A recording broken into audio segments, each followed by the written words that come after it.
Man, what is going on? I seen this Joker. I read this article, this Joker. You kill a 9-year-old girl, an innocent 9-year-old girl, because you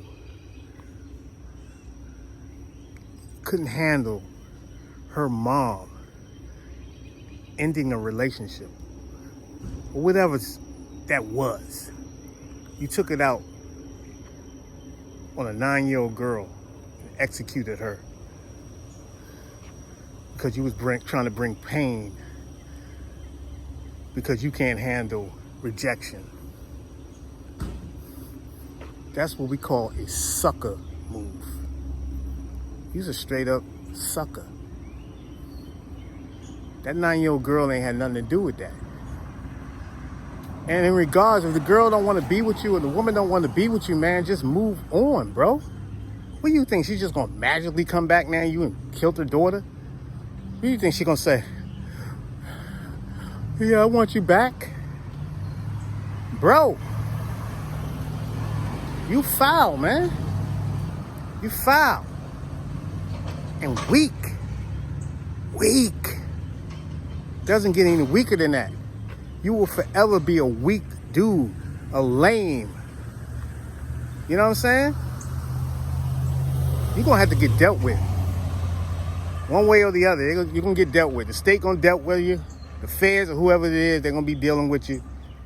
And then when you go in G-pop, if you don't punk out, you're gonna get dealt with, bro. That's just the way it is. You want the best of my heart, you just gotta see the good in me. 'Cause I could be the rain in your desert sky. Big U, Big U, Big U, what's up? So anyway, Big U said he ain't having it with this whack 100 situation. For people who are not familiarized with the situation, Big U and Wack was once close. I think they were doing some business together, whatever, at one point. And things, I guess, took a turn and their relationship kind of deteriorated. Whatever. I don't know what happened. Wack, I know he came and said something on the Clubhouse as to what happened. I know he was talking to another YouTuber who was recording his conversation as to what went down and why they had a fallout or whatever. But that's their business. Then Wack was on CJ Mack and the Dub C. Shout out to them. Their podcast, which is fire. And he kind of had some regrets as to, what transpired between them. Wack said that, he loved their family, he loved the dude or whatever, and that, he had regrets there. So, as far as going forward, I don't know, what would entail, what would kind of connect them back together or whatever, if that's even possible at this point. Now, according to Big U, he came and made a post, and he basically said, he's not having it. He's not accepting it.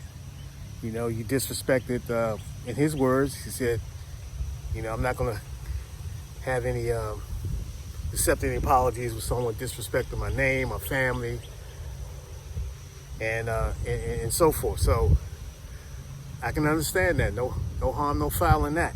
But, he basically said at the end of that, that man got to come see him face to face, whatever that means.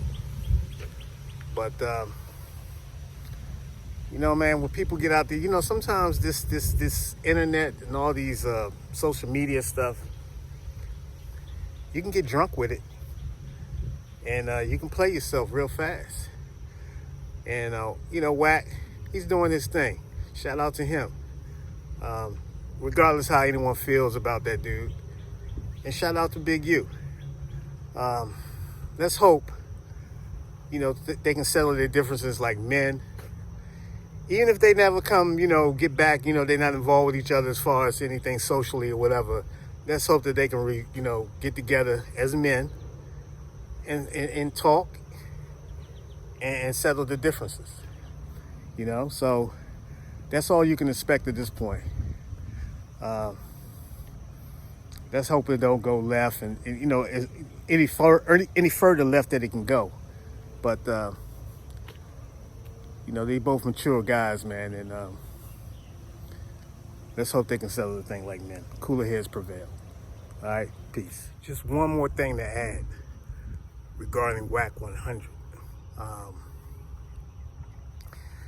WAC is involved with a lot of different things, as he would tell you. But you can't, to me, now I don't walk in his shoes. He walk in his own shoes. He's a grown man.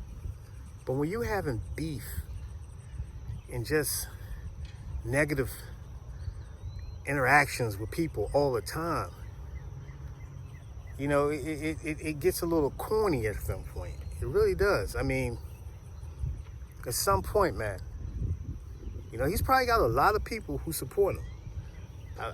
So, but man, you can't be going to me, just me. I never known gangsters or who they claim to be gangsters just so chatty on the internet.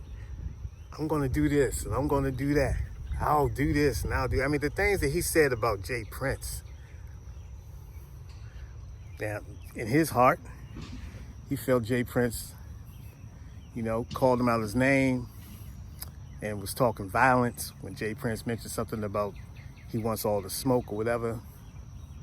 You know what I'm saying? Which confused me too. So, but gotta be smarter, man. These folks are, they on these internets, they on the social media platforms, man. They looking for any little evidence that they can get to associate themselves to charging you with anything. And they use your past against you. You know what I'm saying? Alphabet boys are really persistent and they never run out of money. That's what people don't understand. They never run out of money. They'll sit on a case for 6, 7, 8 years. They don't care. You know what I'm saying? So be mindful of what you say on social media. Be mindful of who you call out. Be mindful of threatening people. Be mindful of having violence in your conversation in regards to talking about someone else. Because that can come back to haunt you. You already see what they're doing with Young Thug with the lyrics and all that, which is foul to me, but hey, what can you do? But the feds never run out of money. They really don't. And your pockets is not as deep as the feds. Take them 10 years. They don't care. They play the long game. So be mindful, folks. Be mindful. Peace. There's a lot of weak dudes out here, man. A lot of lames. Weak lames that want to be tough guys. They want to be tough guys. You know what real tough guys do, man? They don't walk around trying to be tough guys, bro. Off top, they don't have to. Their presence alone don't allow themselves to go around and have to prove that I'm hardcore, I'm a tough guy, I'm a gangster and all that. You know what I mean? Nah. You know what I'm saying? And it'd be the ones who don't really say much, the ones that kind of play the back, the ones that, you see every day, you know what I mean? Kind of just dismissive of them, but you see them every day. Those are the ones that really put in the work. They're not flamboyant. They're not gonna go around here waving guns and doing all that, because the real ones know. Once you pull it, you use it. We ain't out here waving guns on the internet and all that. Really, all that sucker stuff, man. You know what I mean? The real ones know. You pull that strap, you're gonna use it. I'm not gonna brandish anything. That's an assault right there. If I brandish something at someone and I don't use it, two things gonna happen. The first thing is, whoever I pointed that weapon at, they got me dead to rights right there. Because now they can say, boom, this dude pulled his gun out on me. And then, the worst scenario is, I don't clap the dude, and then he pulled his strap out, and I get my lights turned off.